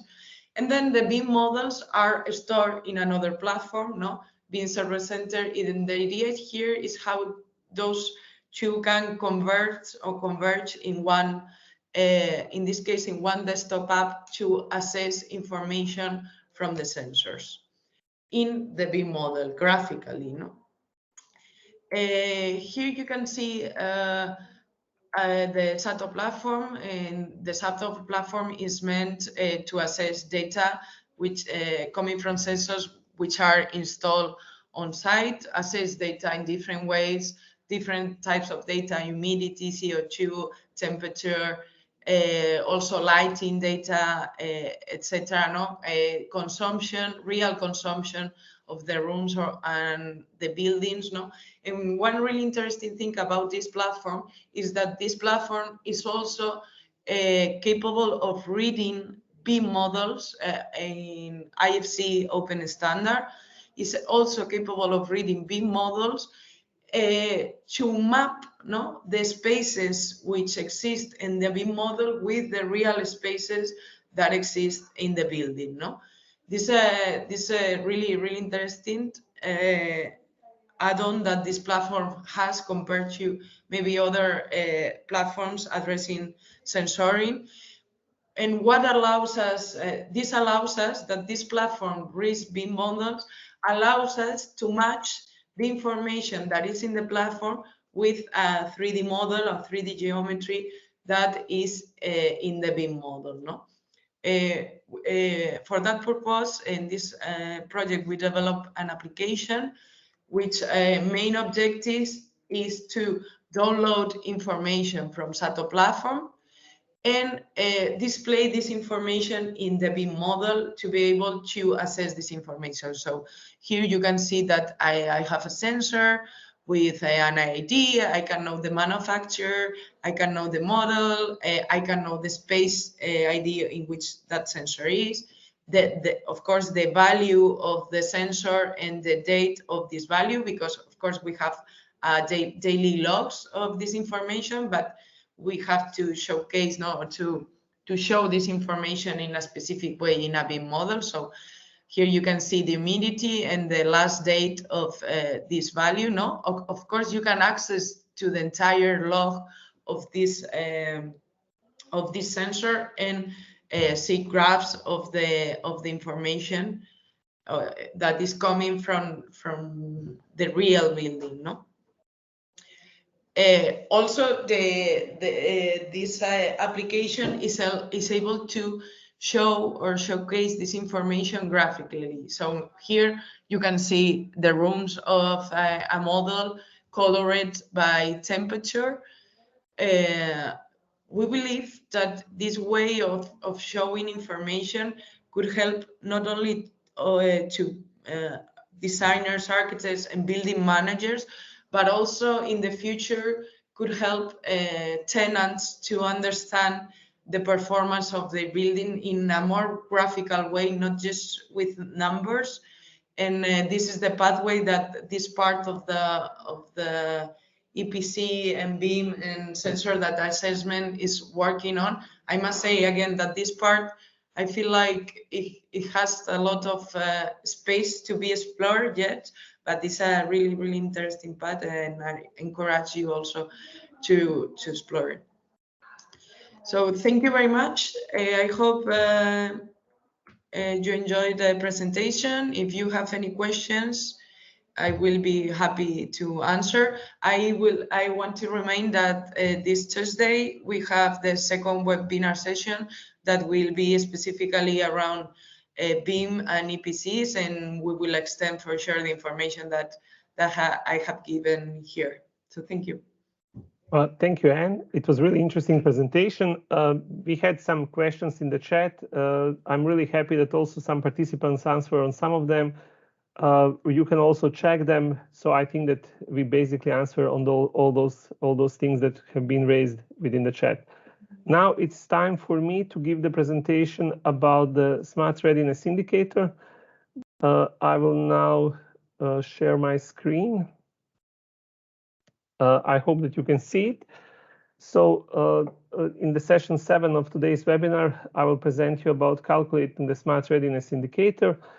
Indicators, why do we need them? The role of any indicator is to make complex system understandable or easily comprehensible. At the Josef Stefan Institute, we are joking sometimes that we are capable to make simple things look very complicated. We are doing that through the comprehensive set of indicators.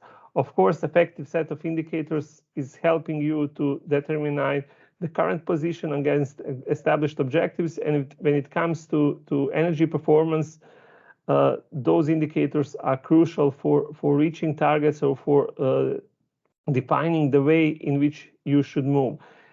Please don't forget that indicators, this is the story about Smart Readiness Indicator, but also any indicator should be smart, specific, measurable, achievable, relevant, and time-bound. Specific, which means that it is something that you need for a certain purpose. Measurable, you have to be able to measure it, or achievable, when you set the indicator, you must be also able to achieve the targets.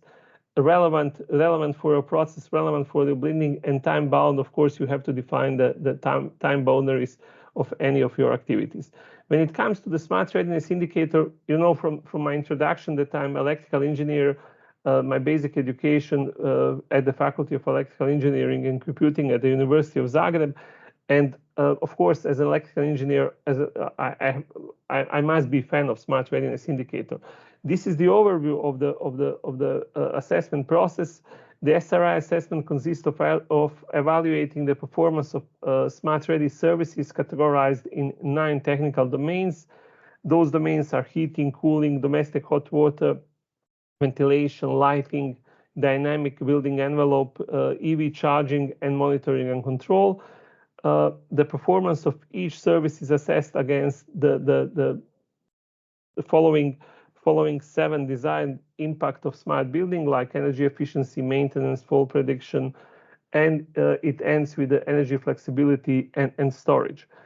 Data collection process and delimitation. Once again, let's review the things that you have to do: the preliminary contact, you have to do the startup meeting. There is an Excel tool which is quite intuitive and relatively easy to use, which is something that if you want to do it fast you can do it, but results will not be reliable. So you need to follow the certain procedure. Of course, before the on-site visit, you should prepare. You should review all the available data and do the preliminary data analysis.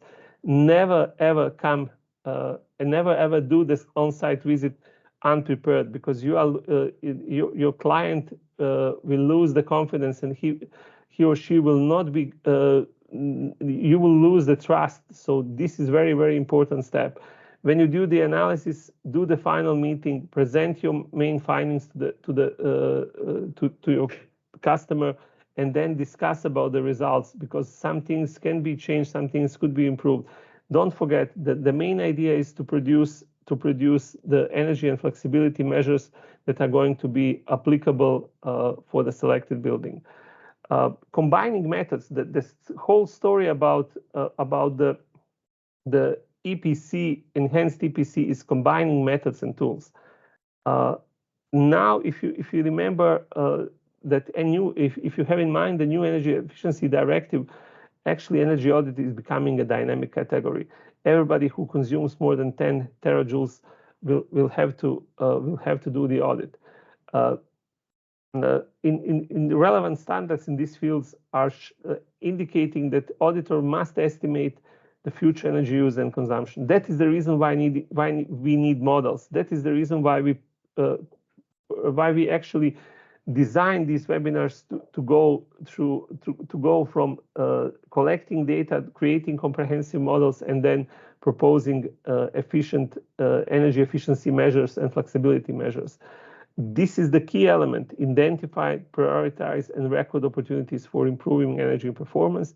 Combining activities is key of future success, because at the end you have to be cost competitive and provide added value to a final consumer without being too costly. This is the overview of the process, starting from the preparatory activities to the process of SRIs and sustainability auditing. And here you can see once again that main outcomes are energy flexibility and sustainability improvement opportunities. Of course, you are doing every visit of an energy efficiency expert at site. On any site, it is also opportunity for awareness raising. And whatever you propose, always propose the implementation plan. Identification of recommendation for energy flexibility and sustainability performance improvement must always be discussed with the customer. This is one open issue that we identified throughout the TIMEPAC project: understanding the SRI value. You can see we have analyzed on this graph. You can see 36 buildings that have been analyzed throughout the projects, and even though that you are not familiar with all of them, but basically you can see that the current numbers are relatively low.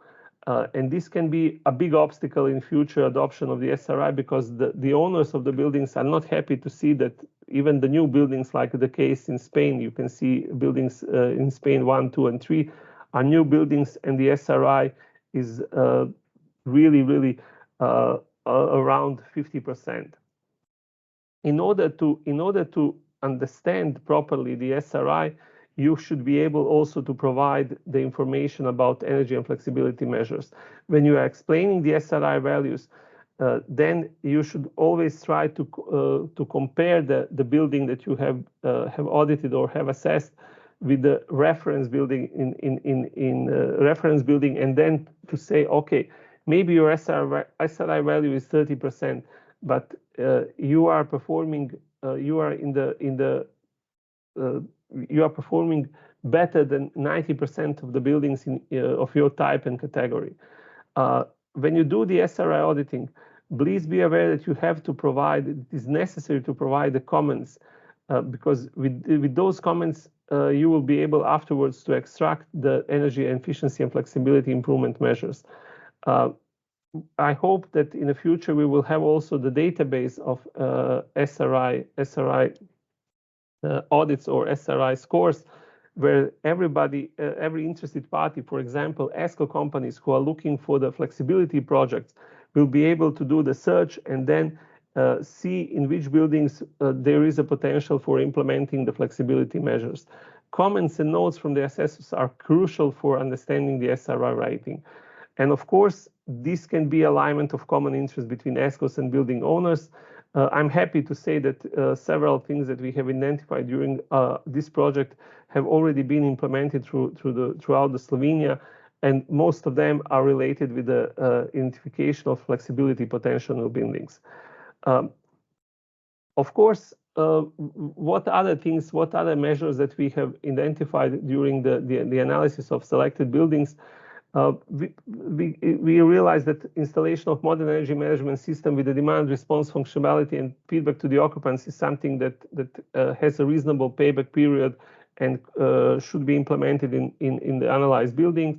Of course, renovation of the lighting system, installation of PV systems, heat pump for heating. Now, you will hear more about the EPBD recast and the new elements of the directive. But EV charging is becoming more and more popular, and now it is also part of the EPBD directive. And when you think about flexibility and having an EV charging electric vehicle charging station nearby your building, it opens another door for enhancing the flexibility of your building. Of course, installation of battery systems in certain situation has a lot of potential for the peak load management. Of course, if you have a building where there is a lot of UPS systems already installed in the building, then you should think also about decentralizing those things and implementing a battery system which will allow you also to participate at the auxiliary market for auxiliary services. I'm proud to announce that we hope that at the Josef Stefan Institute we will implement that kind of measure during this year. When we talk about smartness, our main concern was, okay, does that smartness make sense, or does after implementing selected measures for improving smartness, am I also improving the energy efficiency? This graph shows you the situation in selected Slovenian and Croatian buildings that we analyzed throughout the TIMEPAC project, and you can see the smartness makes sense if you implement selected measures to improve the smartness of your building. At the same time, you will also improve the energy efficiency of those buildings, so the total energy consumption will be lower. I will also present you the code of conduct that we developed during the TIMEPAC project, code of conduct for smart readiness, for assessing smart readiness and sustainability in buildings. We also recognize that the site visit is essential for effective and transparent SRI rating. Always try to avoid the conflict of interest and never try to sell products or services. Respect the privacy and confidentiality of your client. We support the application of innovative tools. We also support the long-term use of energy management system. We also think that key element for efficient demand-side management is the proper identification of controllable and uncontrollable loads. One of those things that are definitely controllable are heat pumps.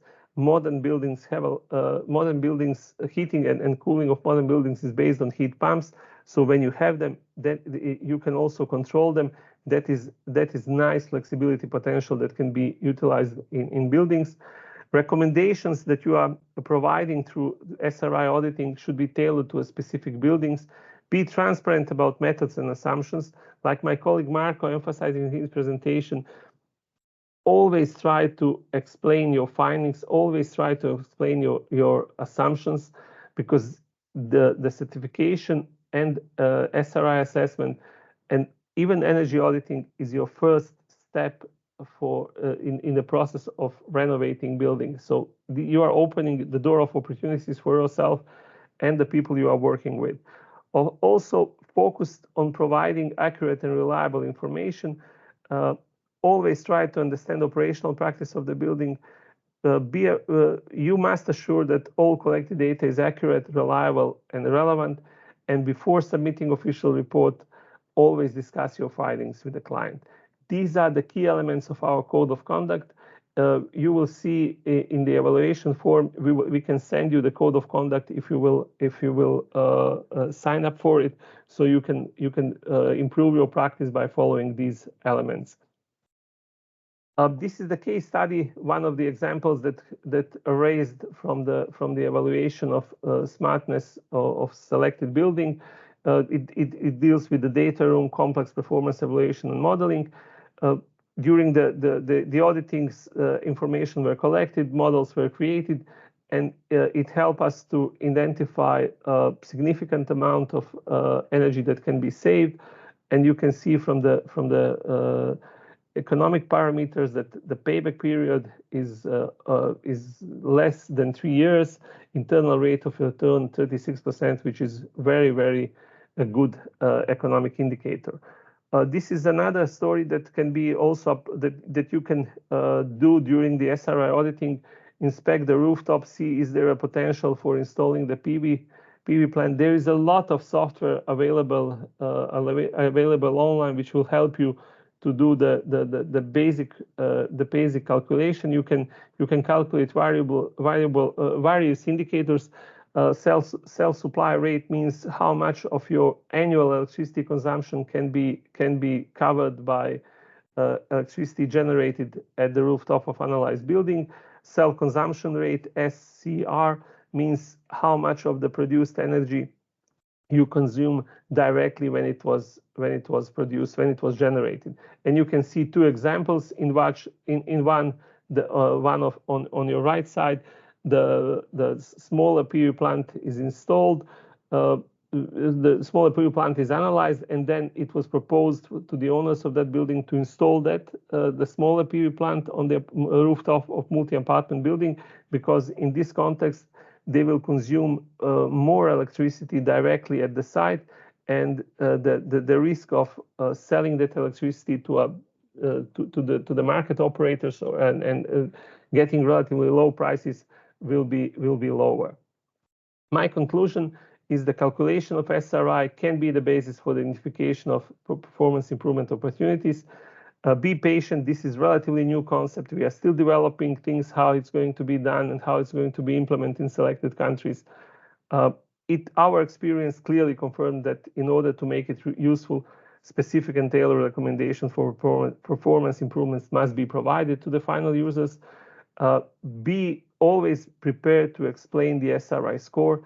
Always compare the analyzed building, assessed building with the reference buildings. For that, defining the reference building, we need time. So, which means that actually, at the moment when for the first buildings, you will need to be more creative in the explanation of the SRI score. In the future, when we will have a lot of building in the databases, in our databases, then you will be also able to compare your rating with the reference buildings.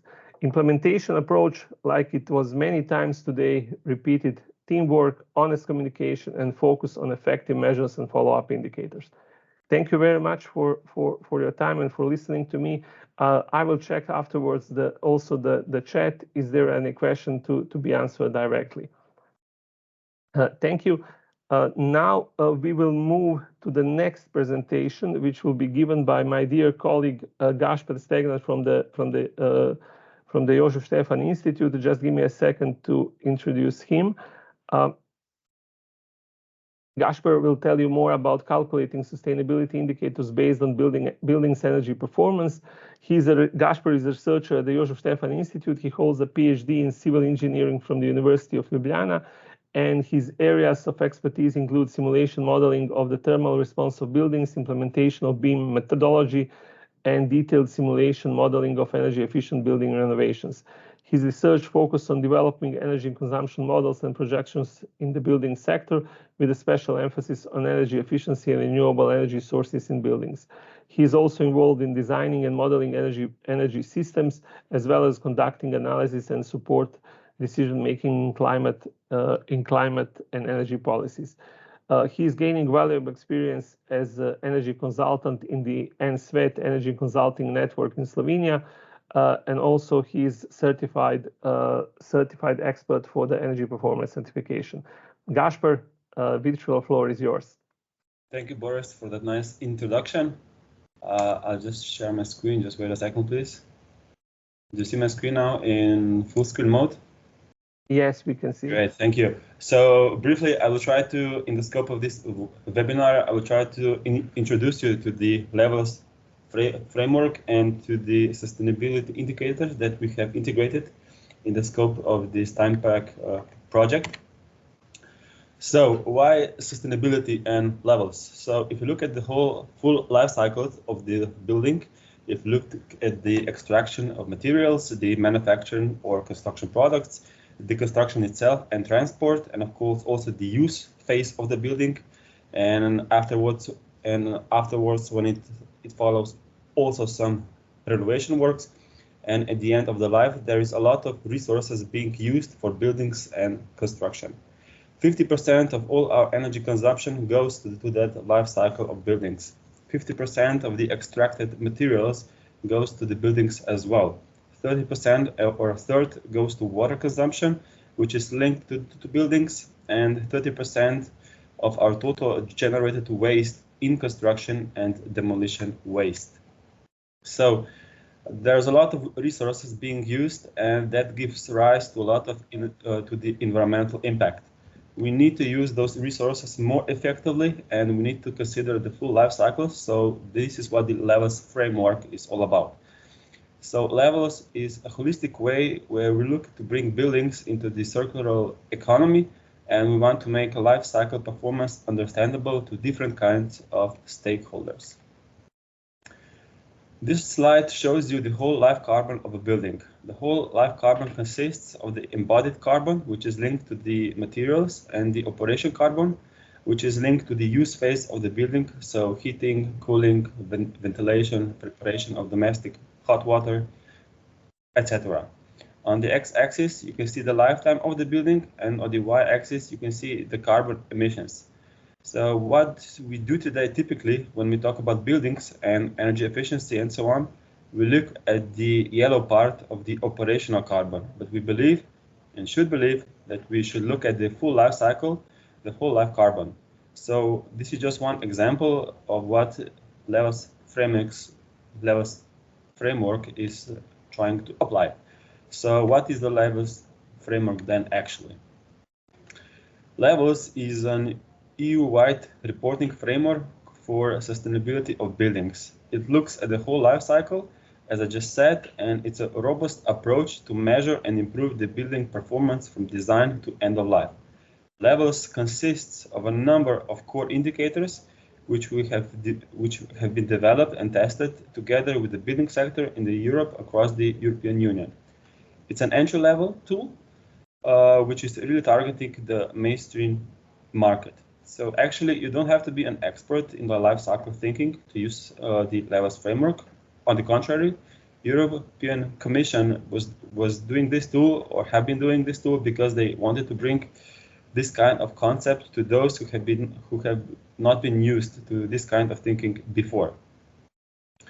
So when European Commission actually developed the framework, they decided to do it on residential buildings and on the office building type, and have also covered the new buildings and renovation aspects of the buildings. So here you can see the levels theme areas and the actual sustainability indicators. First, to start with looking at the 6 bright blue macro objectives. These are really sort of the key points what the levels framework is trying to make.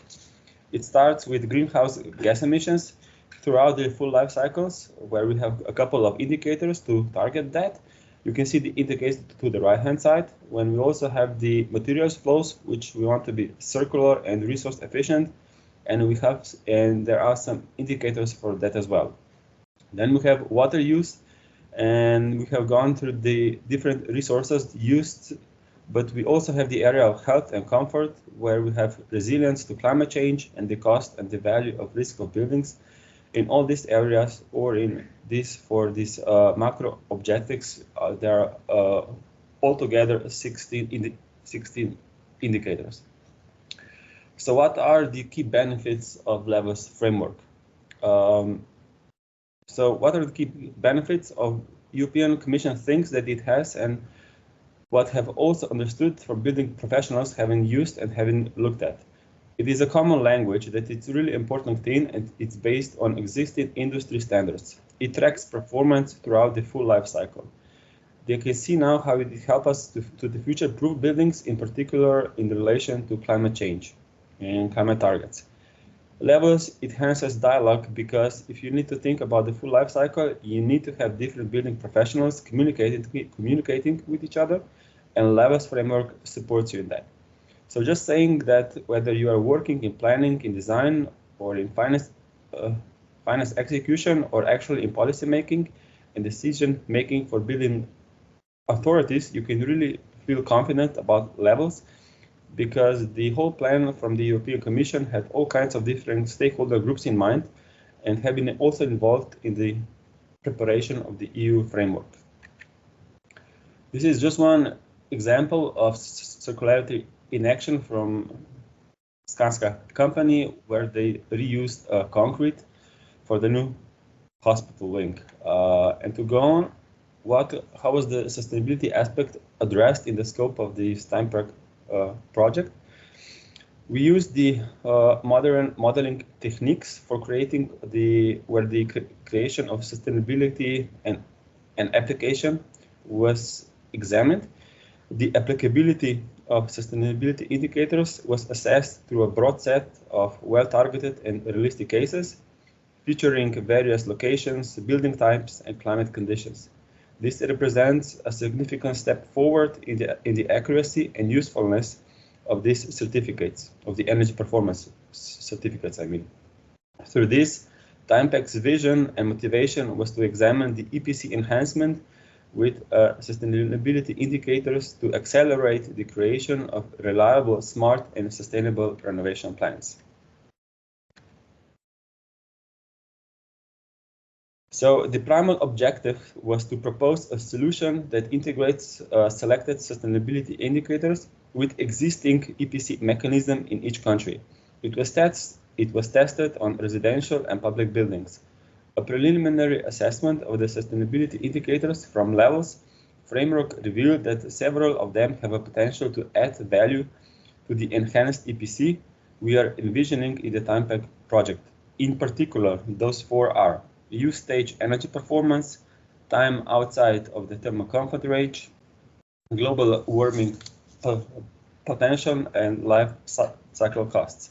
And just to go quickly through all four of them, primary energy use is the required metric for reporting on the energy performance of the buildings across the European Union. Broadly speaking, for buildings constructed before 2010, use stage primary energy demand will account for the most significant life cycle impact.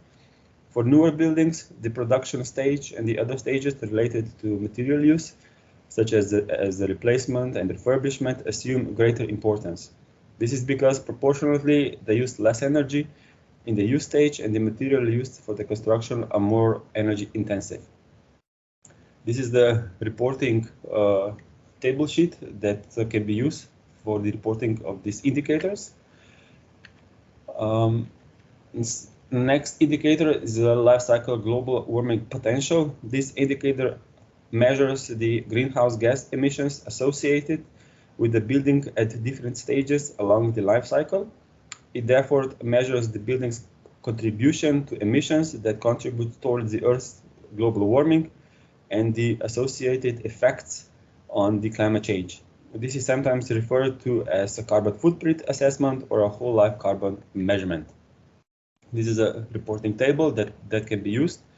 And this is one example that we did in the scope of the project, where we examined how various thermal isolation materials actually affect the global warming potential.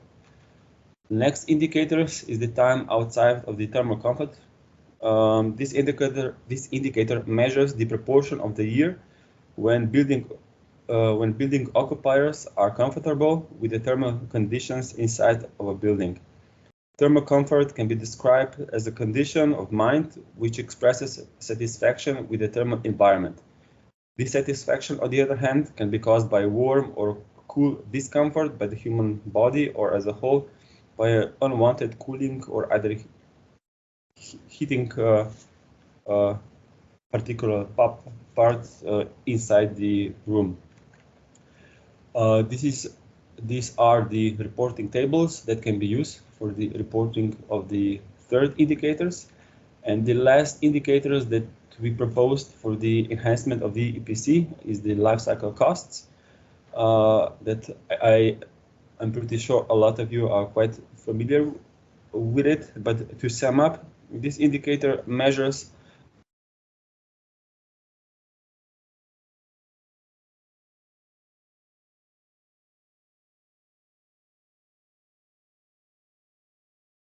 Gasper, something happened. We lost you.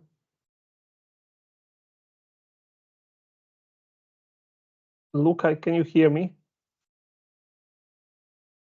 Yes, Boris, I can hear you, but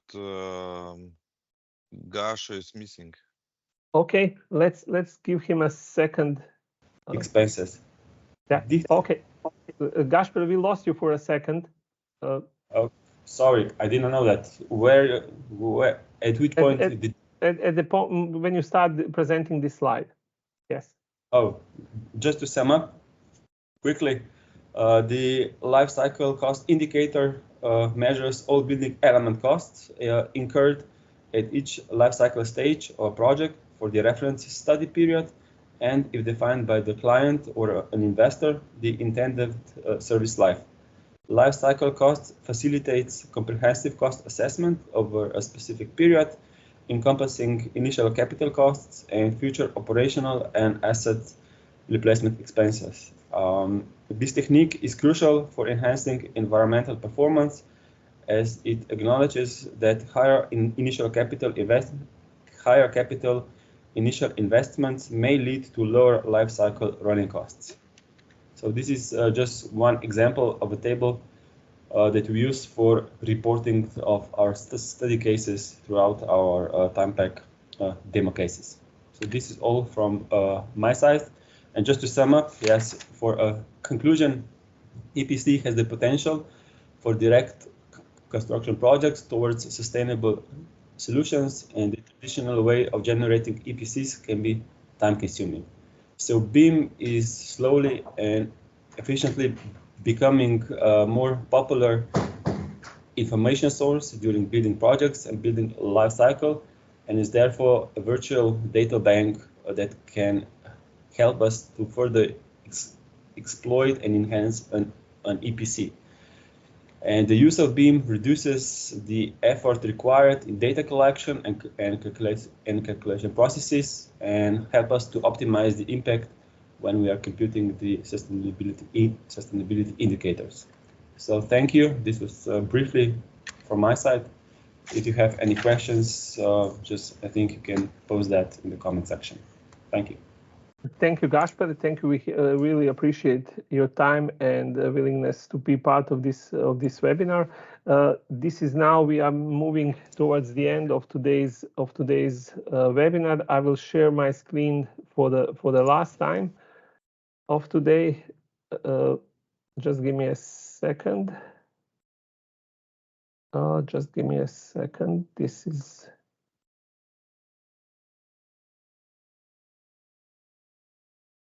Yeah, this is my last presentation. Once again, thank you very much for your time, willingness, and support during this webinar.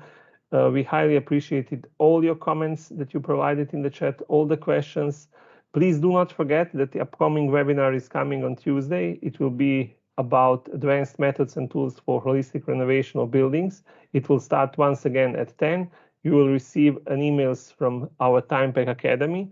Please don't forget to share your impressions of this webinar in online questionnaire. It is completely anonymous. And once again, thank you for your support. Don't forget that the TIMEPAC is all about circles of data, circles of webinars. Thank you very much, and we hope to see you soon on Tuesday. Stay well.